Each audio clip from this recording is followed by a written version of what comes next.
What's going on, everybody?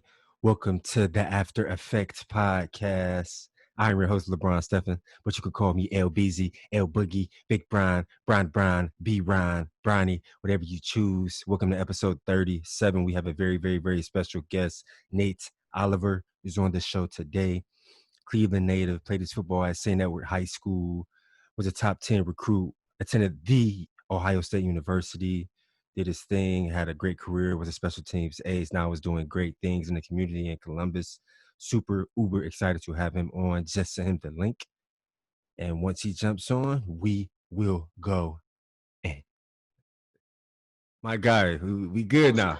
What's good? We good. I don't know what was going on, G. I was confused. I'm on the link and typing. I'm like, bro, I don't know. Yeah, I see your email. I was like, man, it's always a roadblock.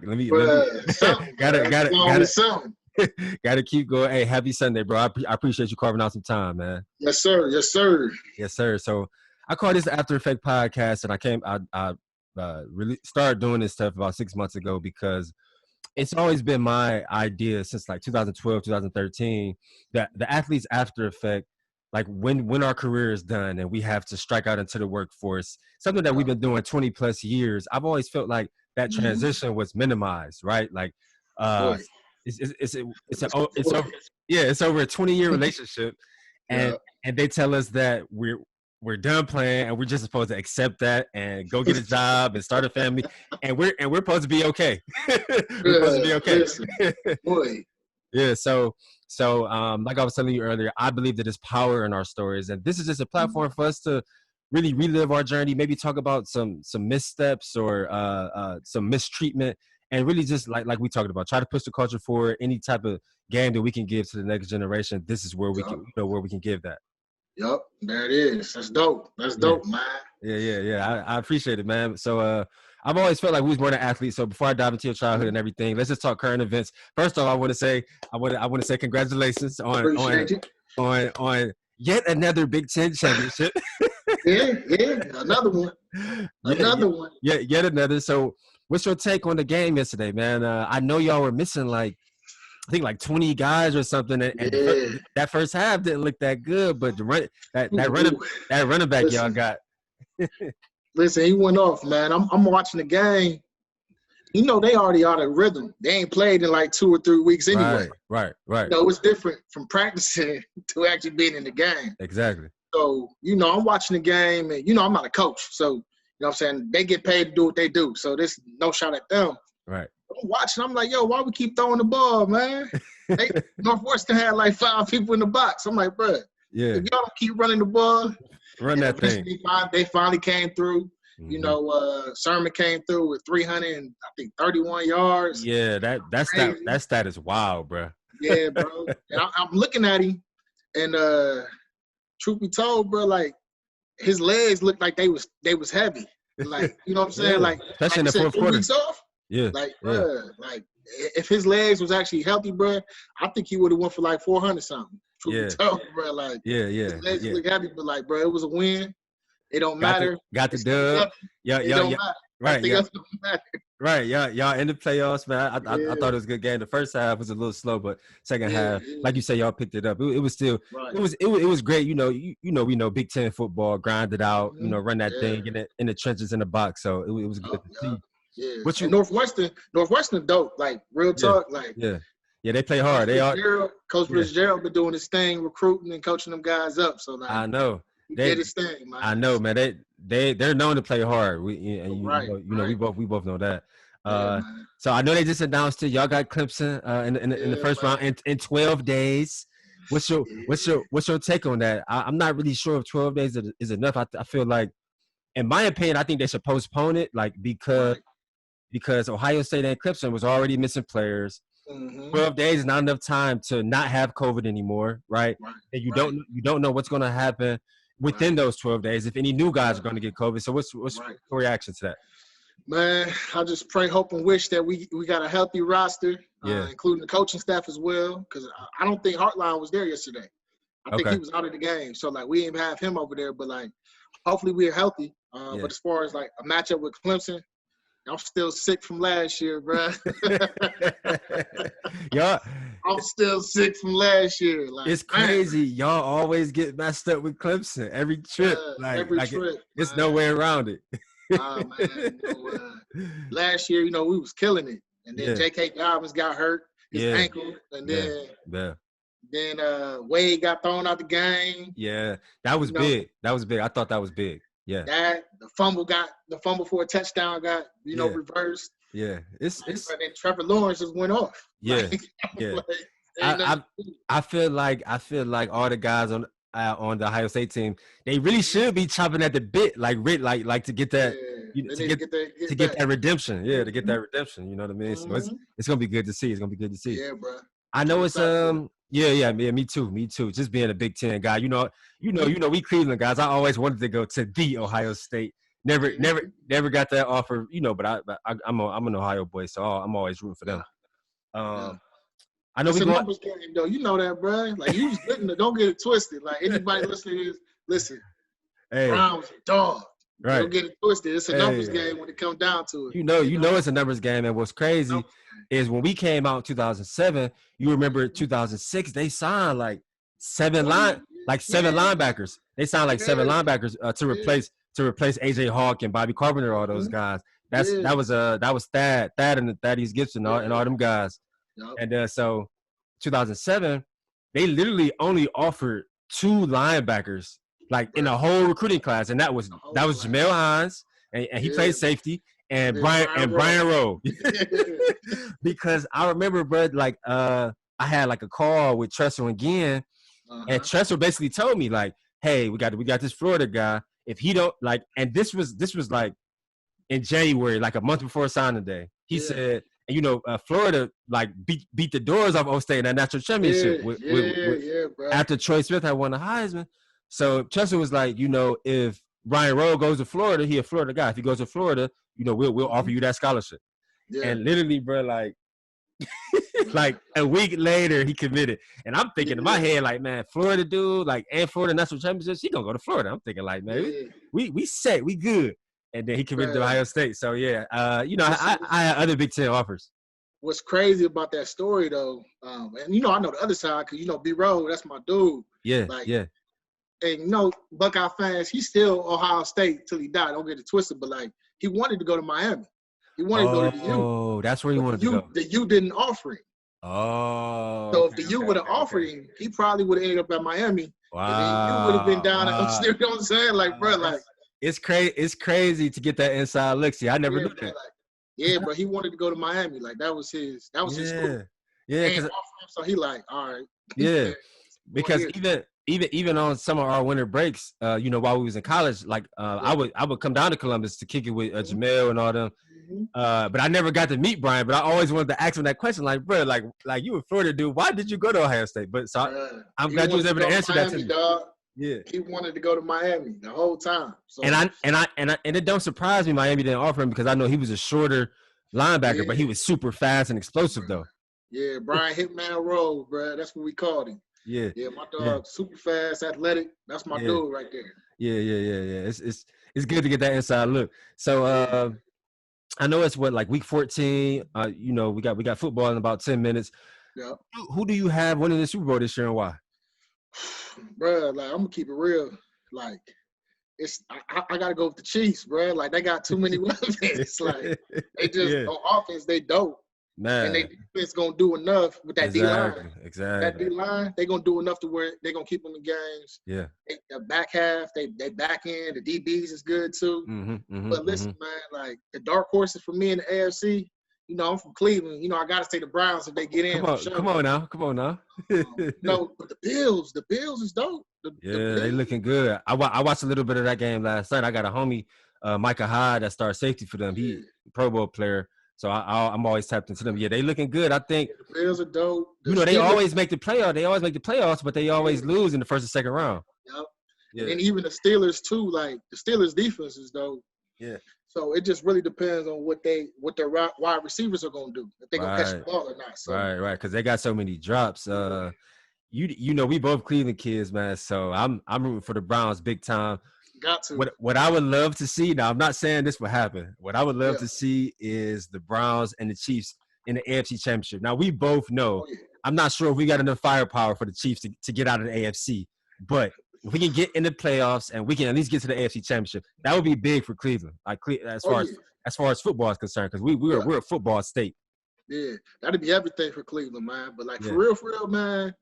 After watching the Ravens game and what that coaching staff was doing with Baker, having them move and play action, they put up 42. That was one of the best Monday night games of the season. I was proud of how they played. Oh yeah, really. Our running backs, they went off, but they didn't really go off like they really go off. So like they could have. Imagine if they would have gave them more carries, like bro. Exactly. I think it would have been a different story. But it is what it is. Exactly. I'm super excited to watch. I can't remember who they played today, but I'm super excited to watch. I think they got the Giants tonight. I think 8:20. Oh, Sunday Night Football. Okay, let's get it. Yeah. Next question, bro. Obviously, since we've been alive, we've never been through or had to walk through a pandemic. The world has never ever shut down since we've been here, and we're in our 30s. So how have you grown in the last 9 months, spiritually, emotionally, physically? I know that you're a husband. I know that you're a father. So how have you had to pivot and still keep that leadership, during these kind of times right now? Bro, this pandemic been real. I'm telling you. I think the first week or two, maybe even 3, you know what I'm saying? I'm trying to figure out, like, what exactly is going on. Just like everybody else. Like what is we shut down for a week and we going to be back? Or, like, what's going on? Right. And then, like, that second or third week hit. It starts settling in. Like, this thing might, We ain't going nowhere. Right. Dang, like, we really, okay. This thing is real. As far as growth, like, I had time. Like, where you got time back. That's what I will say, like, I got my time back, bro. Like, started studying the word a little bit more. Really starting to, dive in and really just work on my mental health for real. If I'm being honest, like a lot of growth mentally, like writing things down. It's one of the biggest things for me was like, in order for me to be the best me that I can be, bro, there's some things that you got to go and tackle. There's some things that you got to go mentally. Yes, some things you got to go unpack. Yes, sir. Like, why do you get upset about X, Y, and Z? Yes, sir. What's that trigger? Okay, let's talk about that trigger. Let's get to the root.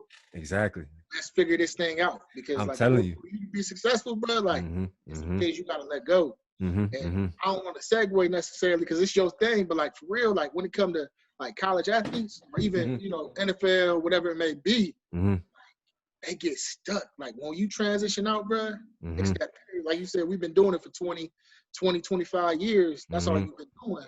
And all of a sudden somebody say, hey, we're done playing now. Like, bro, like, what you, I ain't done. Right. That's all I know. All right. So like a lot of dudes, it's a hard transition. I went through my depression, trying to figure out like who I am outside of football. Oh my God. My whole life is that, oh yeah, that's Nate. Oh, he a good football player. That's Nate. Exactly. He go to St. Edward. Yeah, you know what I'm saying? He go to St. And then all of a sudden, boom, it's taken away. It's taken away. I'm like, dang, I got to figure out who I am. Exactly. So during the pandemic, or at least the beginning part, I really got to dive in. Like, like, what's really wrong? What's really going on? You got to unpack some stuff. Yeah, bro. I unpacked so much stuff, bro. Like mental health is so huge. Bro. We don't talk about it in sports. We don't talk about it in the Black community. I'm telling you, bro. You got to unpack some things in order for you to be who you want to be. I'm telling you, bro. And you talk about segueing, but I'm so glad you brought that up, bro, because I talk that language. Everything you said, writing things down, journaling, reading, therapy, mental health. It's crazy, man, because I found myself I went to therapy about 3 years ago. I started therapy 2017, and it was crazy because I had a breakdown just out of nowhere, like out of nowhere on a Saturday. I just started thinking about stuff, and stuff started to like kind of resurface in my head, and I had a complete breakdown. I'm talking about, bro, like uncontrollably crying, like weeping, like I can't hardly breathe, bro. And so that's when I knew, like, okay, I need to go to therapy. I need to talk to somebody, because there's no way that I'm 28 years old and out of nowhere I'm like bawling, like I can't even control what's going on. Like, Right. so that was the journey for me to say, okay, I need to unpack all these things from my childhood, from my teenagehood, from college. A lot of the racism and things that I went through at college, all that stuff I hadn't unpacked it. I hadn't talked about it to nobody. So when you said that stuff that you talk, that mental health, bro, that's like you said, it's so important to pay attention to it, because like you said, guys get stuck because they don't do the work, and then they can't figure out why they stuck, or why they can't evolve into their next best self, or their next superior self, if that makes sense. Yeah, that makes the 100% sense. Like, I be trying to tell people, like, imagine if we was playing when we was at O State at Iowa, we was going to see, a therapist. Yeah. Bro, you know where you would be right now? Like, mentally, like, professionally, personally, bro, you would be on another level. But, like, all that stuff just gets pushed to the wayside. And, like, come to find out, like, did we have access to them when we was playing? We did. Okay. But, like, it was so taboo. Yeah. Like, I'm cool. It was like, super taboo. Nobody ever even talked about going to, like, our therapy was talking to each other. Like, we would right, that's how we talk. And like, bro, I get it, bro. You know, we would go to each other's house or go to each other's apartment and talk to each other. That was our therapy. That was our therapy. Or, like, I'm gonna keep it real. We would drink. We would smoke. That's what we did. No, it turned up. That's how we cope. Exactly. Turn up so you don't got to think about it. Turn up so you don't got to think about it. Bro. Yeah, bro. So, like, that mental health is everything. I be trying to tell somebody, man, listen, you ain't got no counselor, bro. You need to get one. Man, everything, bro. And you could do some personal stuff, but, like, it's sometimes where I sit down, I'll talk to my therapist. Like, I think I got to figure it out. Like, this is what it is. And they say something, I'll be like, dang. Yeah, it's crazy. See, I ain't even think about that. It's crazy, bro. In my first initial meeting, they ask you about your life. They ask you why you here. And so I laid it all out. Like, from Cleveland, played at University of Iowa, got my degree in this, played 2 arena football years. I'm done playing. I work in accounts receivable. I work in finance, salary job, blah, blah, blah, blah, blah. So on paper, it looked like to her, the first question she asked me is like, well, yeah, like, why are you here? Like, you went to college, educated, you got a good job, you're doing this, you're doing that, you did this, you did that. Why are you here? Like, she was confused. And then once I started unpacking, like, I told her about the breakdown, and then I started unpacking about why the breakdown happened. So then that's when she was like, eyes got big, like, oh, whoa. I started telling her about some experiences that I had, childhood, teenagehood, things like that.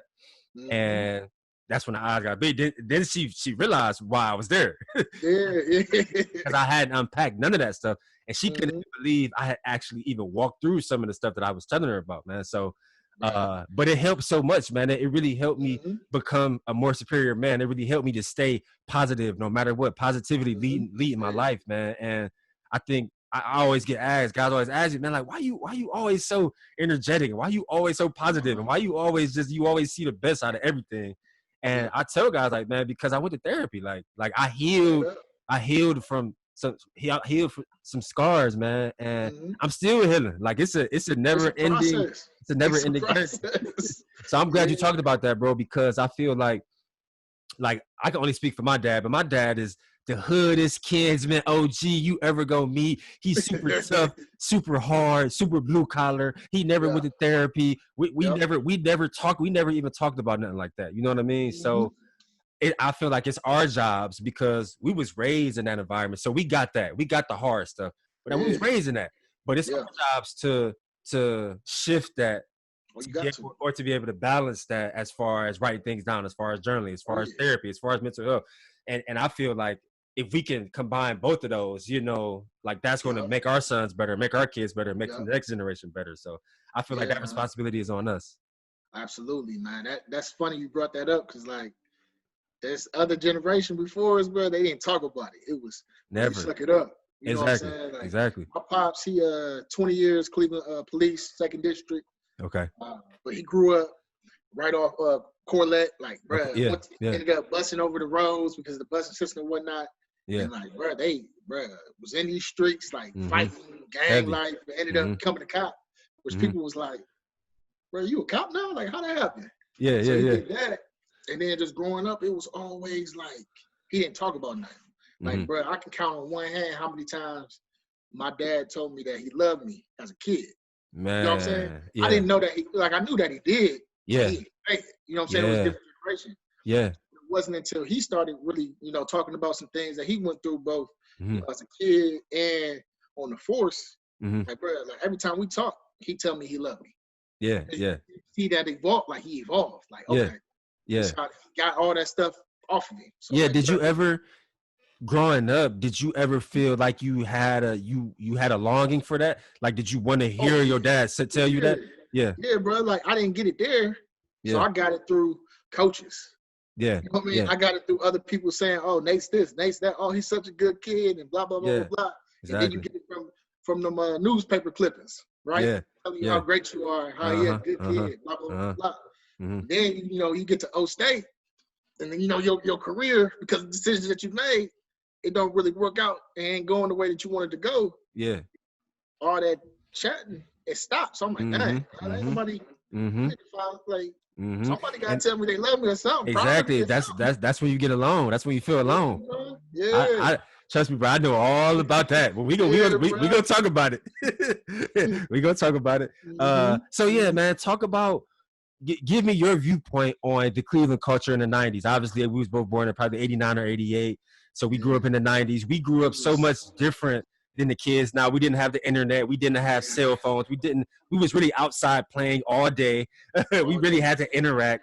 So just give me an inside look on your viewpoint in Cleveland. Did you have any influences or mentors growing up in the city? Yeah, bro. Like growing up, I was living on the east side when I first, born, this, that, the other. So I was over my grandmother's house. So growing up, your best friends was your cousins. You know what I'm saying? You was over at grandma's house. You did whatever it was that y'all was doing. So it was just different. You know what I'm saying? We wasn't even allowed to watch TV. We go inside. They're like, man, go outside. Y'all need to go out and play outside. You know what I'm saying? Always outside, we all day. allowed to stay inside, bro. So we was always out. And like the people that we looked up to was your older cousins. All the people that just showed you love who happened to be outside. Yeah. Uncles, aunties, cousins. Yep. And then unfortunately, like half the people that were showing you love, not half, but the people that was outside, no, they was, probably up to no good, but they showed you love. They was talking to you, this, that, the other. So that was the first part of my childhood. But then my dad ended up getting custody of me, so I moved to the west side.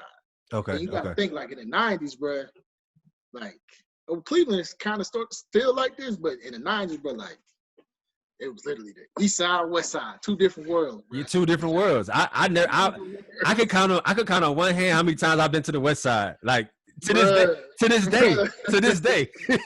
Two different worlds, bro. Like, and I went from like seeing people that look like me all the time, be on the west side, thrown into school, and I'm like, yeah. Bruh, What's going on? Bruh, I'm the only black kid in class, this, that, the other. And I'm like, yo, like, and this is before I was playing sports for real. So I'm like, bro, like, what is this, bro? Like, Culture shock. I can't even have the same conversations. Yeah. Like for me as a kid, it was wild.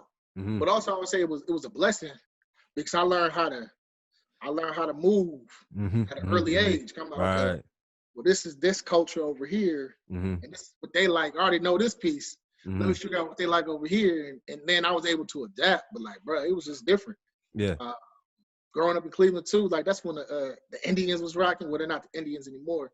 I guess the Cleveland baseball team. Yeah, they just changed that. I used to love the Indians in the 90s. They had a squad too. Albert Bell and Omar Vizquel and Kenny Lofton. It was rocking, bro. They was doing that. But as far as like mentors, like I said, my dad was always, he was working. So my mentors came from coaches. Okay. You know what I mean? So baseball coach, wrestling coach, basketball coach, football coach. So that's really what it was for me.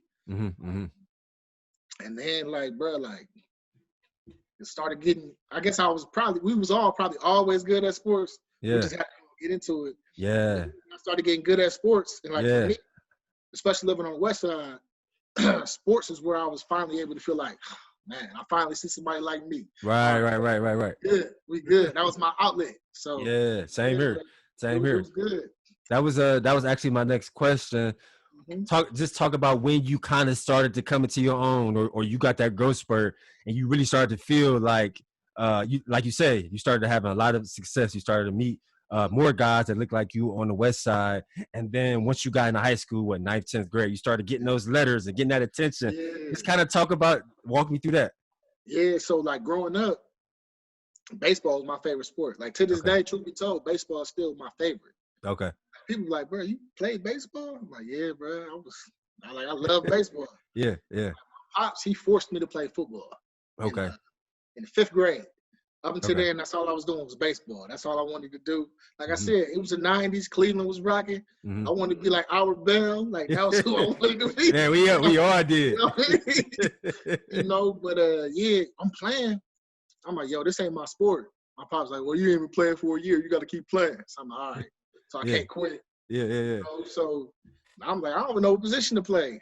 Yeah. And like I said, bro, I'm on the west side. They're like, let's try you at running back. I'm like, of course you're gonna try me at running back. You know what I mean?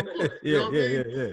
And like, bro, like, it was funny. Like the first game I played, I got the ball, I think, 4 times, and I scored all 4 times. 4 TD, 4 touches, 4 TDs. Yeah. And really, it was only 3 because the one play got called back. Okay. We ran the same exact play 10 yards further away, but I ended up scoring. Okay. So they're like, oh man, this guy Nate, he's great. This guy got a chance, blah, blah, blah, blah. Truth be told, bro, like I ain't want to get hit. I was scared of getting hit. Yeah. So like that's the reason why I ended up scoring. I'm like, well, if I scored, then they can't tackle me. So that's what I did. But doing the whole grade school football, went through CYO, and then going up to St. Ed's, 9th grade year was crazy for me. So this is what people don't know. So I come into St. Ed's. You know what I mean? I'm like, all right, I'm in St. Ed's. Really, I wanted to go to Benny and play with my cousin Jamal. Okay. But like my pops was like, nah, you're gonna go to Ed's. So I'm like, all right, whatever. You know what I mean? I'm going to Ed's. Yeah. So I'm there. I'm at practice, and like the upperclassmen, the sophomores, they like looking at me funny. I'm kind of like, bro, like, what, like I did something to them. I'm like, bro, what's up? Yeah, like what's going on? Yeah. All right, whatever. Go through the summer workouts. Go through camp. I'm on the freshman team. First game was versus Lakewood. Bro, we destroyed them, bro. I had like 7 carries for like 200 or 200 something yards. Like is that 3 touchdowns. Is that JV or varsity? Oh, that was freshman. Oh, for freshman. Okay. Yeah. So I'm doing my thing, and after the game, the sophomores there. They was like, "Yeah, it was good, but you're not Ray." I'm like, "Bro, what you mean I'm not Ray?" You got to think the year before, Ray Small was there. Yeah. So Ray Small was there freshman year, and that's their guy. You know what I mean? That's their class. Okay. He ended up transferring and leaving. Yeah, and they put him a certain way. Okay. And apparently, as the team found out that I was gonna be there, they're like, yeah, he's just like Ray Small. He's just like Ray Small. So they feeling a certain way. Okay. So that's why they was looking at me like I was crazy. Oh, wow. Okay. I do nothing to y'all. Wow, that's crazy. That hating Cleveland culture. That hating Cleveland. And really, the truth be told, like freshman year, bro, it was like 2 people that I was like, yo, like these are my guys. Morrow, Deontay Morrow, my dude Debo, like my guys. And this before Hub started playing football because he was just like, he's just Hooper, yeah. And this before Frank transferred. Okay. From Rhodes over to St. Ed, so like. Oh, okay. See, I didn't know Frank started at Rhodes. Oh yeah, he was at Rhodes first, and then he transferred over to Eds. Yeah. Okay. When did Kyle start to play football? Sophomore or junior year? He started playing sophomore year. Okay. Yeah, so he was on JV squad, and then I know our sophomore year I ended up starting varsity at safety, and then just I was playing with guys like Alex Boone, Joe Kleinsmith. Yeah, I remember Alex Boone. You know what I'm saying? Playing with guys like that. So really, that's where the look started happening. Because they was going to look at him. They was like, well, who's this guy? Oh, he's only a sophomore? All right, bet. And then that's when Royce was still there too. Oh, yeah, Royce was there. Royce was still there too. So Royce was 31. I was 13. And we both did punt return, kick return, this, that, the other, running back. So like a lot of times, the colleges were looking at Royce too. So I think sometimes they was looking at both, like thinking Yeah. I was Royce was me, like this, that, the other. So really, Yeah. that's how a lot of the looks started happening, truth be told. Okay, I got you. Because you got the Ohio State offer early, didn't you?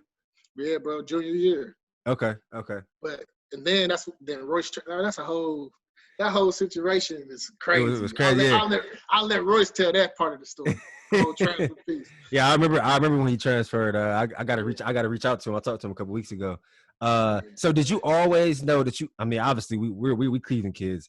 Mm-hmm. I mean, I can only speak for me. It was a dream of mine to play at the Ohio State. So did you always know that you wanted to play there? Did you even consider anybody else? Did you talk to any other universities?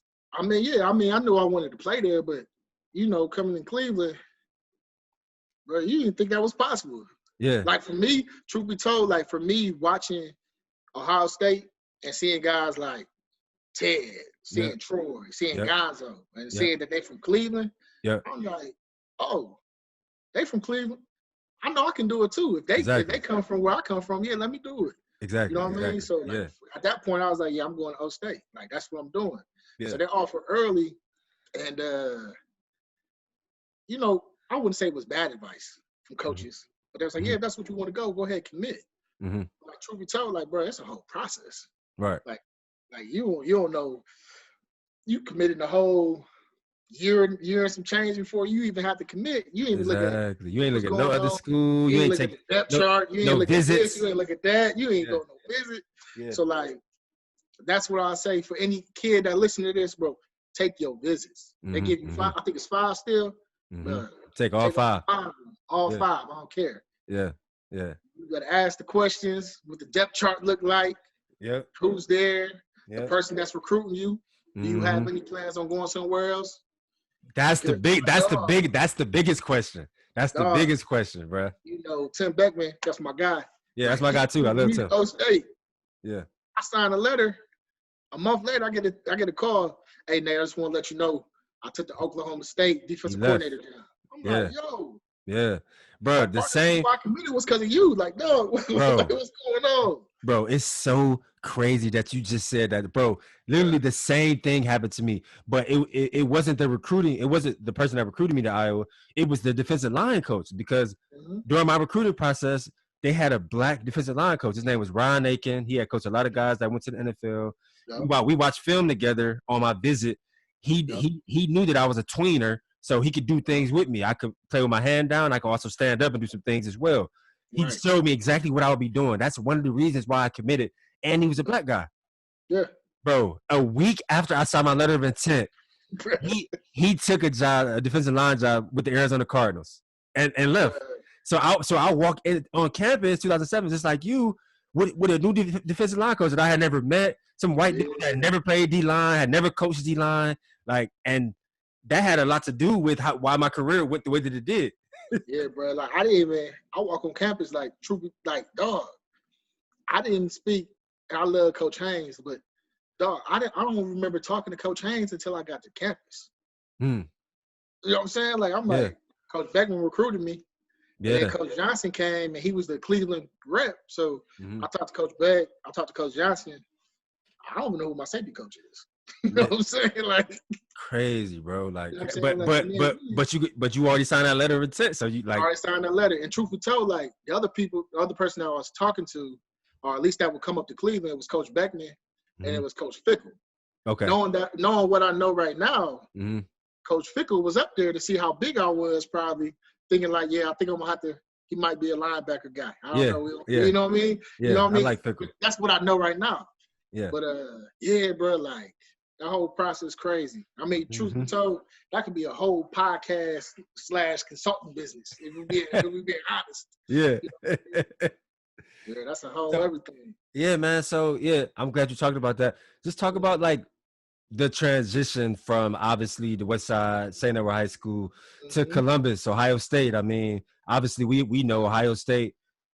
For every year, they were either in the national championship or a big BCS bowl. So just talk about your transition. Was it easy? Was it hard? Obviously, what it sounds like to me, it was kind of hard because, like you say, you didn't know who's going to be your DB coach. The guy that recruited you had left, but also you're at the Ohio State University. Like you all are literally good every year. You walking into big games as soon as you get there. as soon as you get there. So I ended up getting there summer 2007, just like everybody else. But leading up to that, bro, like my grandfather had died in February. My uncle had died in April. Wow. And, you know, during all that whole thing, like, and then I remember we played the North-South game together in June. In June, before you went down. Yeah, like we played down in June. Shoot, my stepmom was getting a divorce, so like the whole house over there messed up. Yeah. And, like just all that kind of stuff culminated. Like you dealing with all that. Me and my pops ended up falling out before like I even got down. So like that North-South game, like, bro, like I think that was a week before I moved in.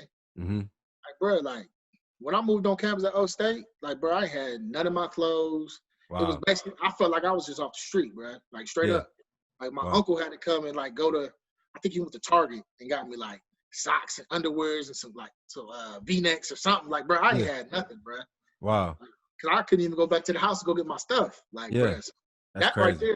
Right there was going on, but I didn't tell nobody. You know what I'm saying? Coaches don't know. You don't talk about that stuff. You just keep it moving, right? Exactly. That happened. You going through the workouts, which is, you know, they different. You know what I'm saying? I remember, you know that.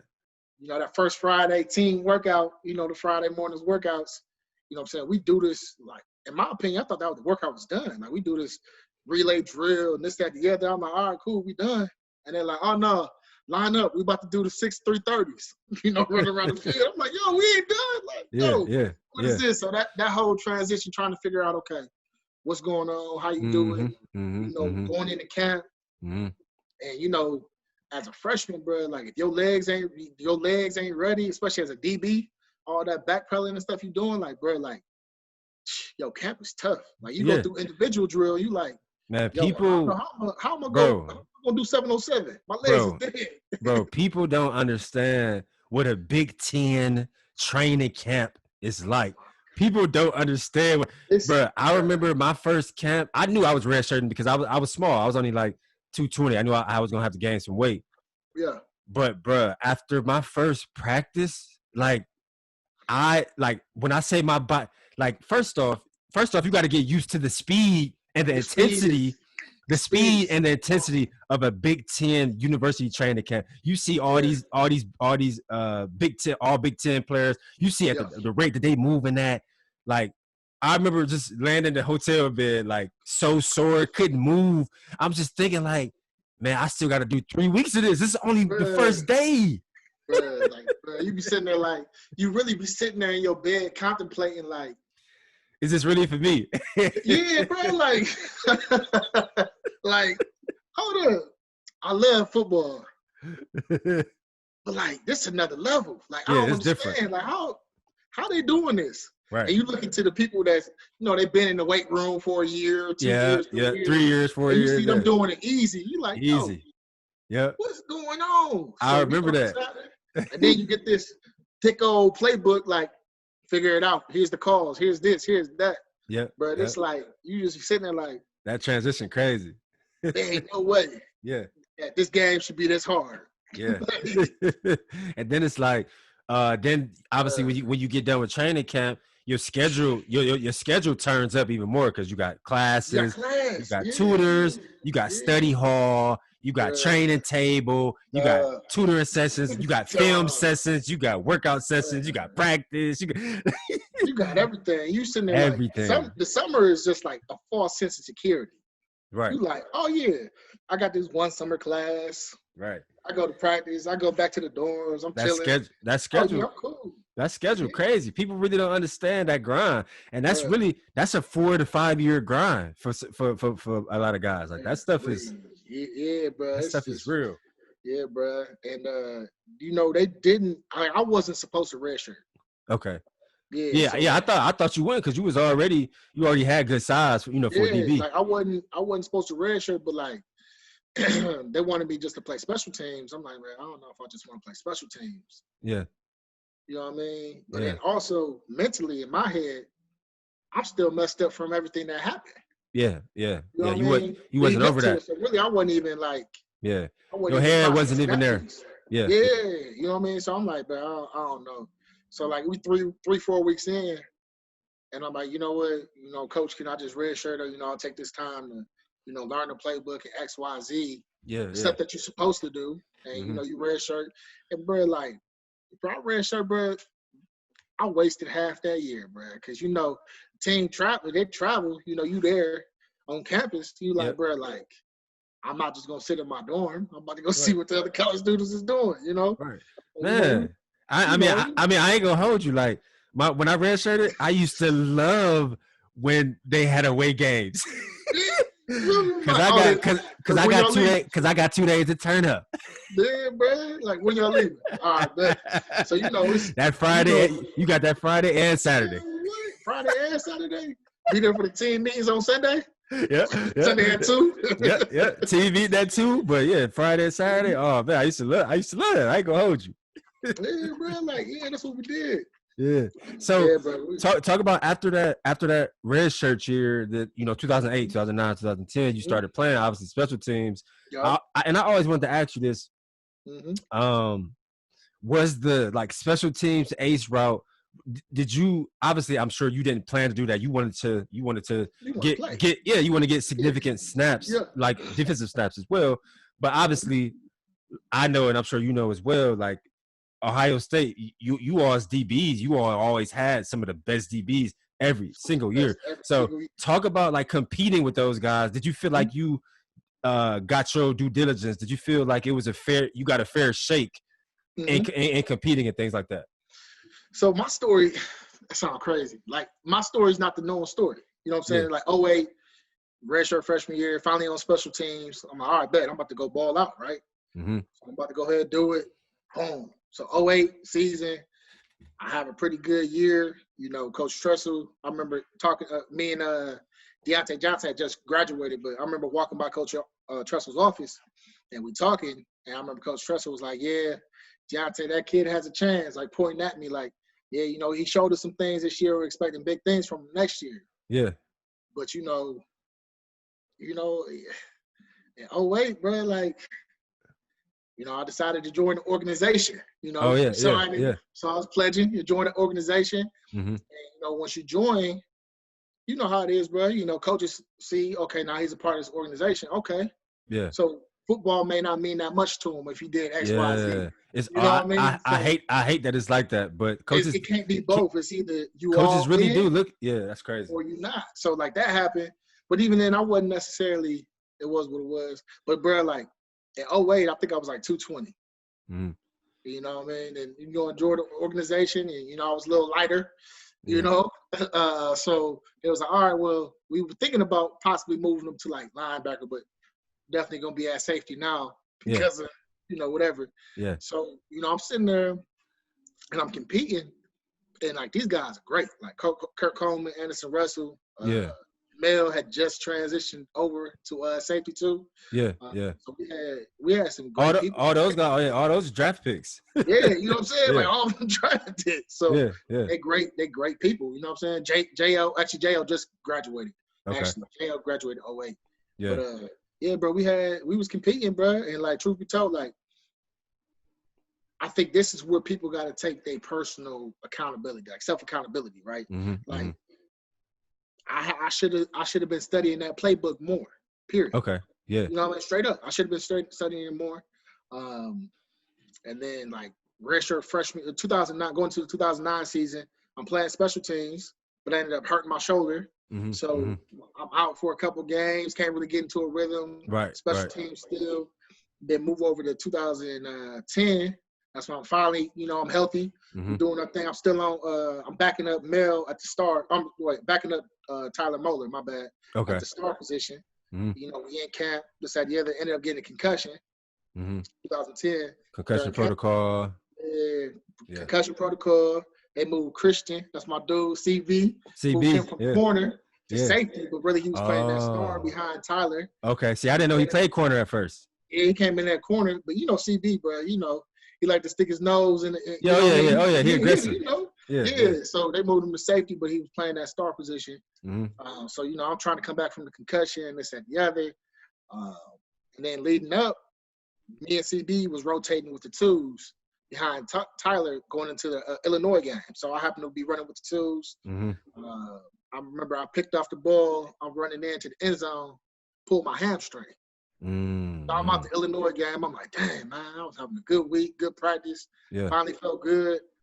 I remember watching the Illinois game, bruh, and Tyler went to go make a tackle, tore his pec, and then CB went in, and the rest was history, dog. So yeah, like, the rest was history. You know, because so if you wouldn't have got injured, that would have been you going in. Yeah, possibly. That's what I'm saying. Like, because we was rotating between this, that, the other. So it's like, dang. Yeah. But like, the rest was history. I really, really appreciate like your honest candor on the self accountability part, because you see it all the time. A lot of times guys always try to like blame it on this or blame it on that. It's easy to do this. Yeah, point the finger instead of just being honest. Yeah, it's easy to do this. Yeah. You want honest? Yo, I was turning up too much. You want honest? I'm walking through the facility with my gold boots on. Yeah. You know what I'm saying? Like, yeah. You know what I mean? You want honesty? The coach, me and Coach Haynes used to butt heads. Straight up. He'd text me or call me. I ignore the text and ignore the call. Yeah. But I can't communicate with the person that's in charge of my future. How can you trust me to communicate on the field? Exactly. You know what I'm saying? Exactly. Like, older now, I see it, but back then, you didn't see it. Talking, you know what I'm saying? Right. That is real, and it's crazy because I feel like my experience was different, was a little different, like, because I had to deal with this like white like asshole of a coach guy like that never coached D-line, but I can honestly and truly say, like, 2009, I think, that's when we played you all Big Ten championship. y'all beat us in over. Y'all beat us in overtime. I had like 40 people at the game. But 2009, 2010, we were ranked as the best defensive line in the country. And that was dope. Yeah, but we never that was dope. We never rotated. Like, I started on goal line, but I literally would only come in for Adrian, and he's still playing, 10-year vet. Still doing it. Got a Super Bowl ring. He won the first round. We all knew it. I mean, he was a hell of a player. Yeah. But every other team in college football rotated. Like we did. Like, for whatever reason, they did not want to put me out there. Like, the only time I got in is if Adrian was literally out there about to like die from playing all the snaps. Like, It's wild. Like, D-line to me is probably the only position in football outside the receiver, probably is like the only position where, bruh, you can rotate.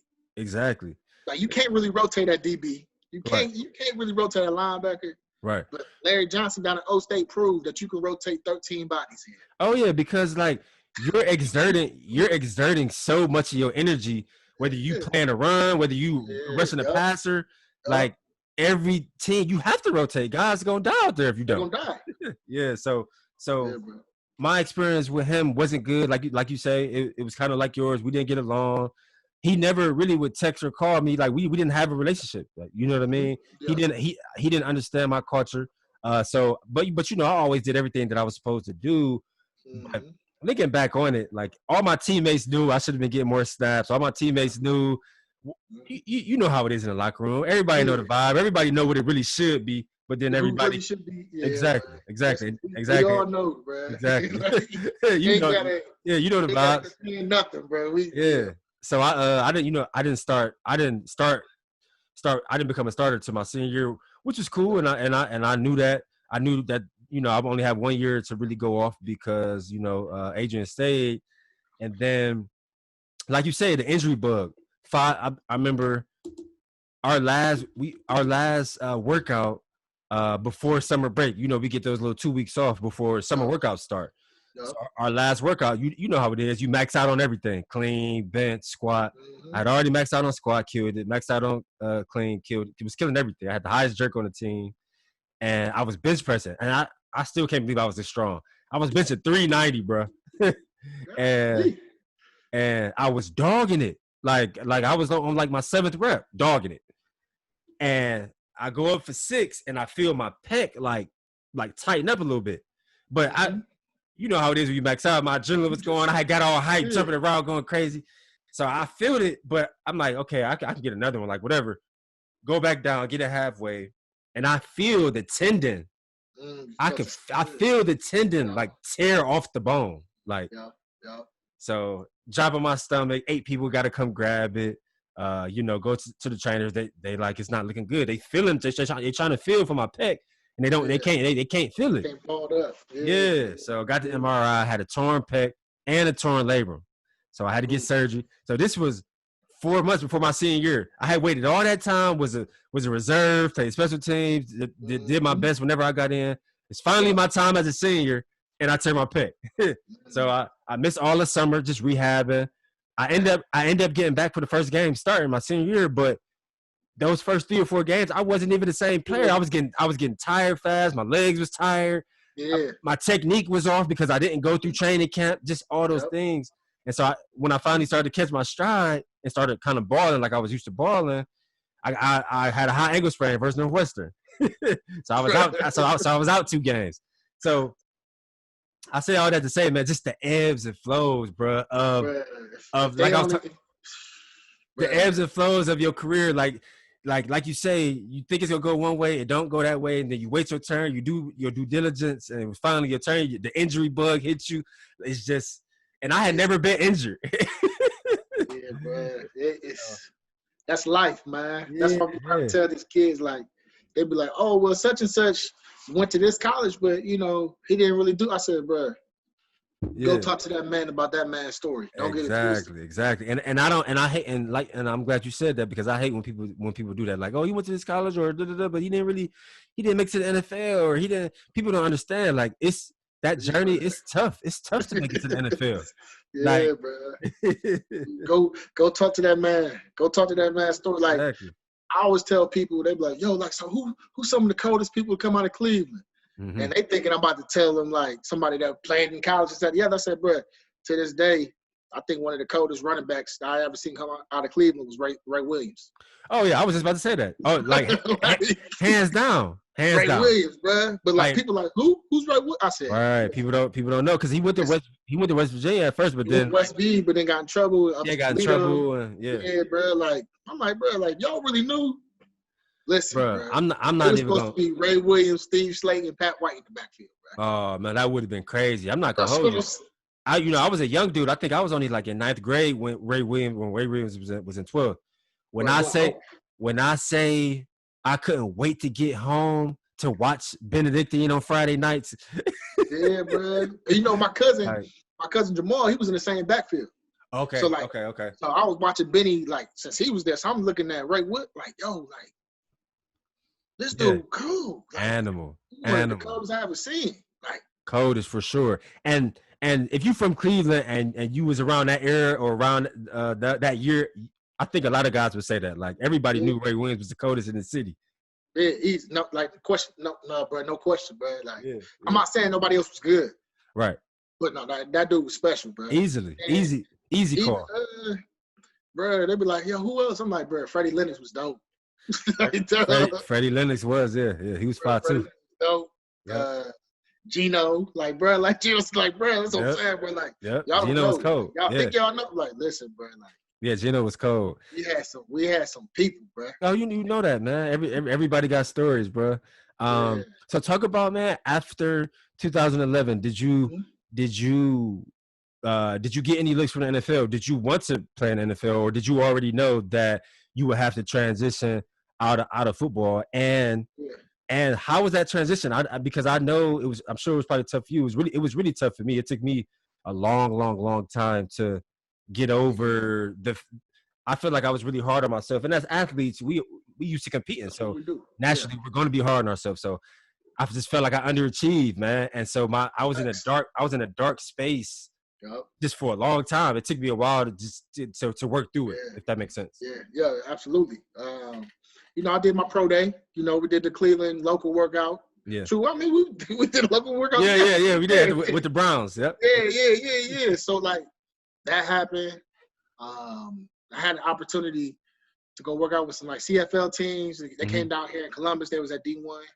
And then my agent at the time was like, well, what about arena? At that point, it wasn't even – I had to sit there and ask myself the question. I'm like, do I want to play football because I love playing football? Mm-hmm. Or am I playing, do I want to play football because I need to save face because these people back home don't think I can play, play. Yeah, So it's like, bro, I yeah. don't know if I want to play no more. That's a real question. Yeah. Like, bro, I don't even want to play anymore. And then not just that, but I'm looking back, like, at that time, I'm like, bro, you had every opportunity from 2007 until right now to go and do what you were supposed to do. Yeah. So, super hard on myself, like, bro, like you fumbled the bag, basically, like, bro, fumble that joint, like, period, you fumbled it. Yeah, that's real. Yeah. Nobody. And like, I was like, bro, you know what, I'm done. And then I'm trying to figure out what I want to do. So, personal training was the easiest option. I mean, stay active, this, that, the other. But even then, bro, like that dark period, bro, like I'm telling you, you looking on TV, you seeing your boys eating. My dog, you know what I mean? Yeah.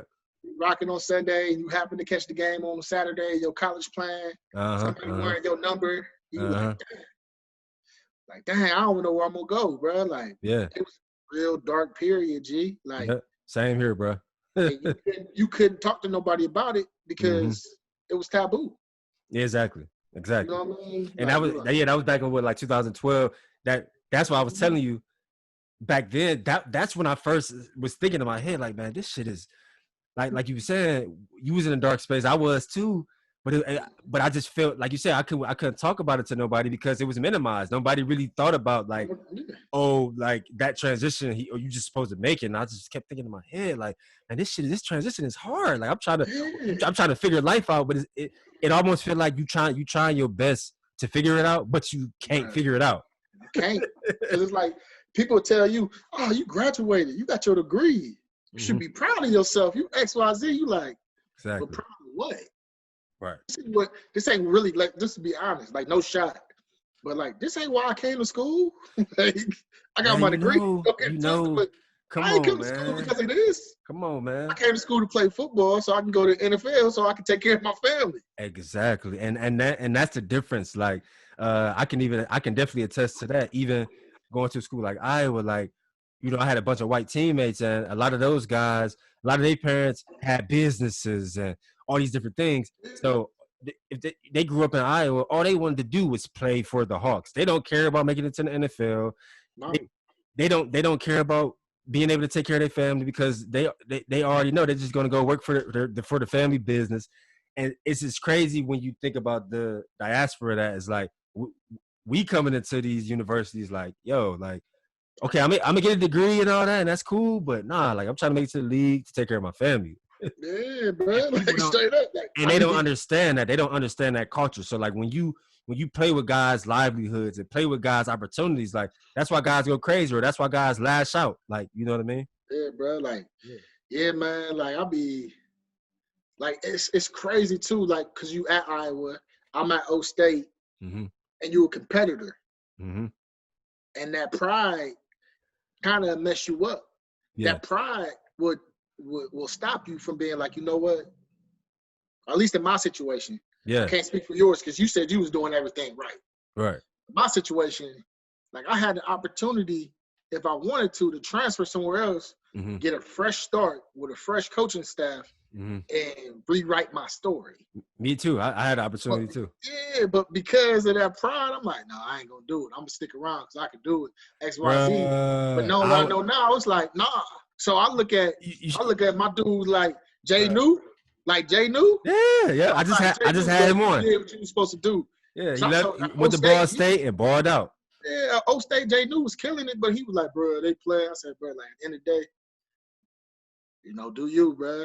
My dog went to Ball State, balled out, got drafted, did his thing in the league. CFL doing his thing. Like I love seeing that, bro. Exactly. Yeah, I just had him on, man. We chopped it up. We talked about a lot of stuff, man. It's crazy that you said that pride thing because the same thing happened to me. I could have transferred after 2008, went to a MAC school, went crazy, and probably would have got drafted. But like you said, like I go back to, I don't necessarily call it pride. I just think it was how we was raised. Like, we was raised so tough. It's like, oh, y'all don't mess with me. Like, oh, y'all trying to do this to me. okay, nah, I'm gonna stick around. I'm gonna show you that I can do it. Yeah, bro. And then not realizing like, but when we don't know exactly, they already recruiting these cats to replace you. They don't matter. What we don't understand, and we was probably too naive. Like, bruh, you don't control the narrative. Like, you don't control. Like, if they don't want you to play, you're not gonna play. Like, you've only shown can't really depend on you outside of this. Guess like what? It's over with. Like, you can have all the pride. You're a special teams guy. Right. Like my senior year, I was game captain for the Michigan State game. Like I had enough respect to be like, yo, captain. Yeah. Cool. Yeah. Like, you running down this field on special teams, G. I can't trust you over here. You know what crazy. I mean? That's crazy. It's cool. Like, you know what I'm saying? But like, that's the game that these kids need to know. Like, you got to know what you're walking into. You got to know the game. You can't, like, because I remember, it's crazy, man. My dad used to tell me to transfer all the time. He used to always say, LeBron, they don't mess with you. They don't mess with you, bro. Transfer. They don't mess with you. And again, pride, just that fighter in me, like, man, I know they don't mess with me, but I'm going to show them. I know I can do it. I'm going to show him. He's always just shake his head. Like, we talk about it to this day. He be like, man, I told you to leave. I told you to leave. So, man, talk about after you swallowed that pill, you said, all right, I'm done. I really don't even want to play anymore. Yep. Was it easy as far as jobs? I know you stayed in Columbus. Was it easy to find work, or did you have to kind of sift through jobs or kind of find your way into like what you kind of really like to do? Yep. Yeah. So like being in Columbus, bro, you know, Ohio State, you're great. You play at Ohio State, you walk in with a ring. Oh, he's a former Ohio State football player. As long as you can do a pretty good interview, you ain't got to be perfect. But if you're decent enough in the interview, but you're going to get the job on. Straight up. Yeah. So like getting the job wasn't the issue. Yeah. The only job that I've interviewed for that I did not get, and this is no shot at St. Ed's, was they needed someone to be the alumni relations director at St. Ed's. Okay. I didn't get it. Okay. I still feel a certain way, and I still got some thoughts on why I didn't get it, but that's either here or there. That's either here, The point is, you know, that's the only job I did not get when interviewing. Okay. Like for me, I'm just kind of like, okay, that wasn't the issue. The issue was finding something that I was passionate about. Right. You know what I mean? Right. Like something that when you wake up in the morning, you get excited to what to do. Yeah. That's what it was. Yeah. And it was funny, like this whole time, all these years, I've been trying to find it. Like I was an assistant store manager at Walmart, right? And I was like, it's cool, it's a check, but nah, let me get out of here.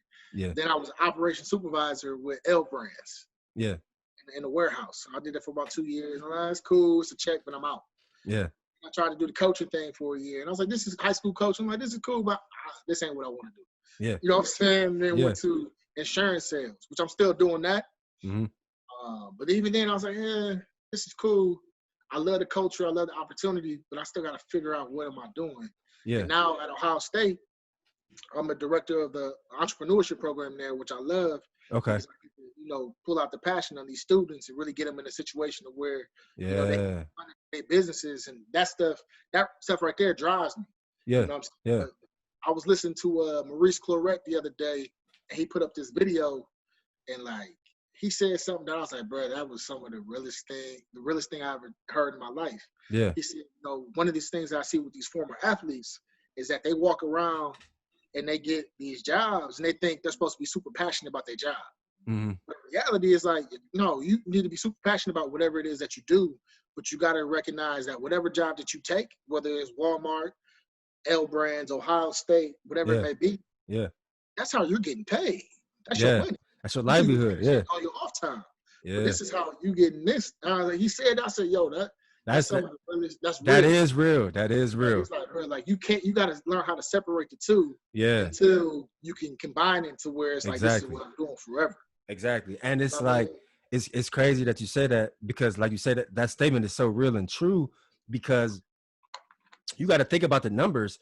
99% of the world is working a job that they don't want to work, that they're not passionate about. Man, they hate it. Exactly. You gotta get that bread. Exactly. You gotta pay rent, you gotta pay bills, you gotta take care of your family. So, and that's why, you know, just the job market in general, it's a journey, because sometimes you're not going to get that, like the job you're in now.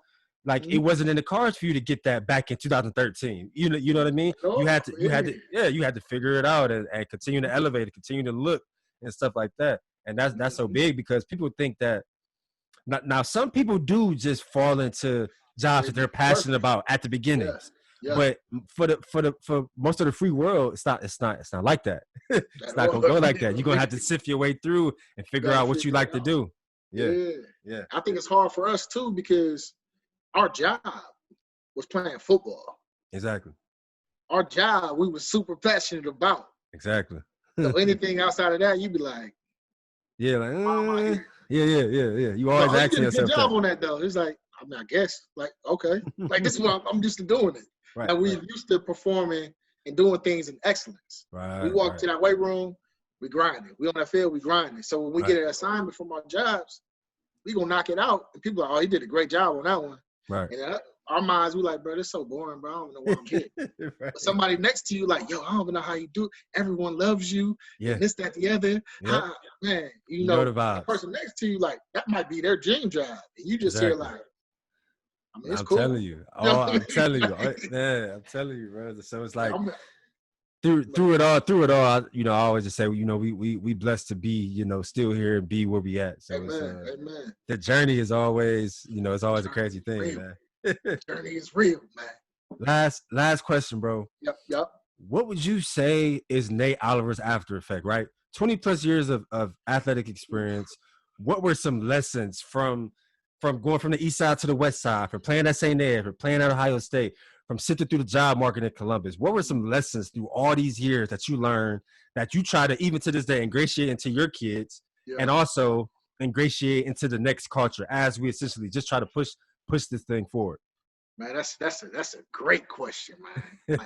Like, I think number one, if I had to put a number on it, I would say number one would have to be you control the real estate in between your ears, your mind. Like, you control that. You know what I mean? So, like, if you're feeling a certain way, whether, like, say you're feeling bad, okay, well, let me reevaluate what I'm listening to. Let me reevaluate what I'm reading. Wow. Let me reevaluate all those things. What you're absorbing in your body. What? Yeah. It's like what you're eating. Like, what am I eating up here? You know what I'm saying? Like, am I putting these positive things in there? Am I doing these, even affirmations, whatever it may be? What am I doing on the daily? Yeah. What am I doing on the daily? And if they're bad habits or whatever it may be, okay, let me replace them with these and make them good habits so that, you know, half the time, bro, like, if you wake up with an attitude of gratitude, even though it sounds corny, like, bro, like, you won a day. Bro, you talk about language so much, bro. It's like, bro, like, you won, bro. Like, if it's you can crazy, do that, bro. Like, man, everything else is easy. You won a day. It's keep going. I'll add to that after you're done. Yeah. And then that one, I would say, like, in my life, I learned that, like, bro, you have to do the difficult things, the hard things, when you don't want to do them. Like, if you can condition yourself to say, I'm gonna do this thing, even though it's the most difficult task ever. If I could do that thing first, everything else is gonna be easy. Exactly. Like, for a certain point during quarantine, you know, I was sleeping in until about 7:30, and I was like, oh, that's cool. But I was like, bro, I gotta challenge my mind and my body. So for a minute there, I was waking up at 4:45, doing my yoga, stretching, this, that, the other, from like 5 to 5:45. Then I was doing quiet time, just getting some good stuff, you know, on my mind. And I saw that my life and my spirit and my just everything changed. Yeah. Because I was doing those difficult things first, but also, you know, putting some positive things in there. So, like, you can do the difficult things first and make it like a game. Do that. Everything else is easy for the rest of the day. Man, if you don't want to wake up at 6 a.m. to go work out, like, bruh, that's what you need to do, because that's going to get your day started. Exactly. That's what we did. Exactly. That's how we started. Like, this is what you're doing. So getting back in that rotation, putting yourself in the schedule and doing the difficult things first. I would say that's number 2. And number 3, man, like, really, well, 3 and 4, like, you got to take advantage of the day. Like, every day. Athlete, whatever. And this is what I'm talking to high school athletes, college athletes right now. Like, take advantage of the day. Like, you ain't gonna get it back. It's only a certain amount of time that you have in this day to get better. Make sure you take advantage of it. Make sure you're doing the right thing. You going to class, you working out, you doing the extra film study, you doing the playbook stuff. You just doing the extra stuff. Cause like, truth be told, Call of Duty, it can wait till you get home. I promise you it's gonna be there. Yeah, it's not going nowhere. It ain't going nowhere. I promise you. If you just do all these things first, right, it's gonna be there.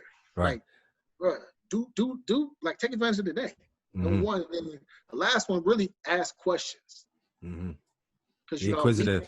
I wasn't really allowed to ask questions. It was my dad saying, "You gonna do X, Y, and Z," and I was like, "All right, yeah. What to do then?" Yeah, ain't no questions. You're gonna do what I say. You know what I mean? Even I don't want to, boom. But then you gotta like make your mind like really just renew your mind to a point to where you got to be able to ask questions. Because truth be told, it wasn't until I started asking questions that I started to grow. Right. You know what I mean? So you got to be able to ask the questions to get to where you want to be. Being inquisitive can always add to growth for sure. Yeah, bro. Like how I'm like, man, even from a spiritual aspect, like reading the Bible, this, that, the other. There's times where I read the Bible, I'm like, bro, this really don't make sense in English, bro. Like I hear it, I read it, but it don't really make sense. Right, like, right. I tell you, I go and I look up the Greek, the Hebrew, and this, that, the other. I'm like, okay, yeah, that make more sense now. You know what I'm saying? Like you gotta ask the question. If something ain't making sense, gotta ask. You gotta make it make sense. Yeah, bro, you got to. So yeah, bro. That's those things. Yeah, those are super powerful points, you know, for your after effect, man. I loved every point that you touched on. It's funny that you the first one you talked about as far as kind of really molding yourself into who you want to be, doing the hard stuff first. It's and I actually learned this in therapy, but like starting your day off with, like you said, quiet time and like you said, keeping the attitude of gratitude. And in our culture and our generation, where we from, like you said, it sounds soft and nobody talking about that. But bro, like that's literally how you're able to control your energy on an everyday basis. How you're able to have a good attitude no matter what happens. Like, and I'm sure, like, because every day when I wake up, I play mindfulness or meditation music. Like while I'm brushing my teeth, while I'm getting ready. But that's my quiet time. I take about 10-15 minutes, so I'm getting ready, but I'm not talking. I'm just literally thinking about what I'm grateful for. Like I woke up today. I got a job. I'm being creative. I'm doing this. I'm doing that. I'm a Daniel, man. Just anything. Filling your mind up with those positive cheerleading statements while you listening to something that's quiet, that keeps you calm. And so now when I go into work or I go into a set or I go into a podcast interview or anything, that energy will exude off into my coworkers. It'll exude to whoever I'm interviewing. It'll exude off into whatever else I'm doing.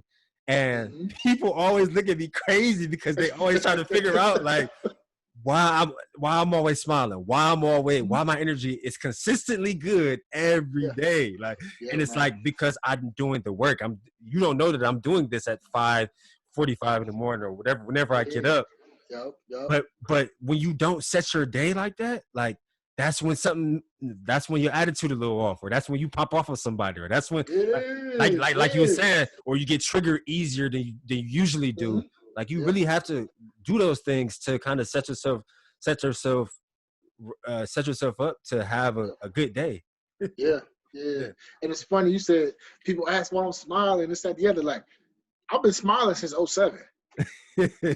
This smile right now is like I'm genuinely smiling. The other one was, but I got to smile to keep from crying, dog. Exactly. You know what I mean? Hey, that's so real, bro. That's so real, man. Well, that's actually all I had, bro. I appreciate you carving out the time. Something that I've been trying to pride myself on. 2020 has been the weirdest year. We've never had seen the world shut down. So I've been priding myself on giving guys flowers while they're still here. We've been knowing each other since like 06, 05, something like that. But I want to tell you, face up, man to man, as a black man, I've always admired your work ethic, your integrity, all the accomplishments, all the accolades, everything you've done. I'm super, super proud of you, bro. We from the same city. And I just want to show you that love and give you your flowers while we both still here, bro. Hey, man, I appreciate that, G. You know what I'm saying? We've been working out together at Raw Talent with Mark. This is like 05, bro. Like, yeah, bro. So 15 years in this thing, man. Yeah, bro. I remember even being at Raw Talent, just give you your flowers, bro. Like being that raw talent, like, bruh, we get done with a workout. I'm like, yeah, I'm cool. I just happened to peek into the weight room. He over there lifting. I'm like, dang, Brian out here lifting. Like, he outworking me. I gotta go do something. My ride here, but I'm gonna go home and hit the weights because I see Brian in there. You know what I'm saying? I appreciate that, bro. It's funny, man. For whatever reason, and I've interviewed a lot of guys, but if they always bring that up, they always say, like, man, you always was doing something extra. Bruh, you was always doing something extra. Every time, I'm like, yo, I'm like, man, I'm dead, man. I'm about to go home and chill. After walk in, Brian over here doing hang cleans and squats in the weight room. I'm like, bro. Hey, I appreciate that, bro. It's crazy, man, because it's funny when people bring that up, because that was actually something that made my transition out of sports harder, because I knew that I put in a lot of work since a youngin. I knew that I did a lot of extra stuff as a youngin to put myself in a position. So to see it didn't happen, or to see that I felt like I underachieved, that's where like the emotions come, bro. And that's where like it took me so long to work out of that dark place, because it's like, because it was for me, it was just like, man, I didn't cheat. Did the work. Like, I did the work. Like, I did the extra stuff. I did this, I did that. And then it was just like, for you to be able to swallow that pill, you really got to work through it, because you would go crazy. Yeah, bro. And last story too. This stuff, bro. He's still talking about this to this day. To me and Mel, and bro, we die laughing, bro. Yeah. North-South game. Yeah. You know what I'm saying? We chilling. It's me, you, Solly. Yeah. Dang, who else was over there? What was my dog from McKinley, running back? I forgot his name. You know. I know who you're talking about. Dang, I can't think of my dog's name, but we sitting there chilling, and we always talk about it. So I'm like, yeah, I'm over there chilling. It's all these Cleveland niggas, you know what I'm saying? And I'm over there just chilling. This dude, Brian, just brushing his hair. Whole time, just brushing his hair. He looking at me like, hey, bro, how much you weigh? And I told him like 230. Over brushing his hair, still like, bro, I know I can play at Old State, bro. I know I'm better than you. He said, yo, I'm just sitting there. I'm chilling. I look over at you and Mel, and y'all ain't saying nothing. I'm like, bro, which one was saying? Like, that's between you and Brian, bro. Like, that ain't my problem. Bro, that's so funny. It's so funny just to see how much we evolved, man. Because back then, I was so just like hard nosed. I didn't really talk a lot unless I knew you, but I was just hard nosed. Like I was a competitor. Like, so it didn't even surprise me that I said something like that. Just sitting there brushing his hair. He said he had them hoop shorts on with a beater on, just brushing his hair. Talking about how much you weigh. Yeah, I know I'm better than you. Bro, that's so funny, man. That's hilarious, bro. That's funny. Yeah, them kind of stories, man. I'm telling you, bro. Good times for sure. Yeah, for sure. But yeah, man, I appreciate you carving out the time, man. Be safe, my guy. Yes, sir. Enjoy the rest of your Sunday. Love to you and your family. I hope you all continue to stay safe out here, man. Yes, sir. You too. Yes, sir. We'll talk soon. Yup. All right, bro. Yeah, guys. So I appreciate you all. If you listened to the whole episode 37, obviously that was a powerful episode with Nate. We spoke a lot of the same language as far as mental health and writing things down and therapy and things of that nature. He has a very, very powerful story. Super good to chop it up with him. Hope you guys really enjoy episode 37. Thank you for all the support. Who's ever listening, who's ever watching.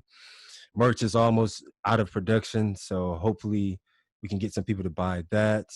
And yeah, looking forward to continuing these powerful sports stories, continuing to have these powerful conversations and to end the year and to start 2021. So until next time, peace.